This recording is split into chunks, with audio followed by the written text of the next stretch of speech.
మీరు ఇప్పటి వరకు ఇచ్చిన ఉద్యోగాలు కేవలం 5,000 ఉద్యోగాలు మాత్రమే, ఓన్లీ 5,000 ఇచ్చారండి.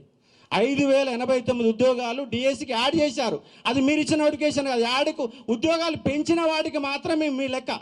ఎందుకంటే కానిస్టేబుల్ నోటిఫికేషన్ మీరు ఇవ్వలేదు, ఎగ్జాము మీరు పెట్టలేదు, గ్రౌండు మీరు పెట్టలేదు.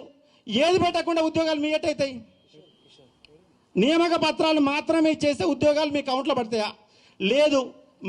మీ ఉద్యోగాలు మీరు చెప్తున్నారు. మరి ఎన్నికల మేనిఫెస్టోలో టీఆర్ఎస్ పార్టీ ఇచ్చిన ఉద్యోగాలే మేము ఇస్తున్నామని చెప్పిరా? మీరేమన్నా చెప్పలే కదా.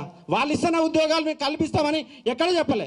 వాళ్ళు ఇచ్చిన ఉద్యోగాలు మీ అకౌంట్లో వేసుకున్నారు. ఎందుకంటే ఎస్ఐ కానిస్టేబుల్ నోటిఫికేషన్ ఇచ్చింది గత గవర్నమెంటే, ఎగ్జామ్ పెట్టింది గత గవర్నమెంటే, గ్రౌండ్ పెట్టింది గత గవర్నమెంటే, పత్రాలు మాత్రమే ఇచ్చిండు రేవంత్ రెడ్డి గారు.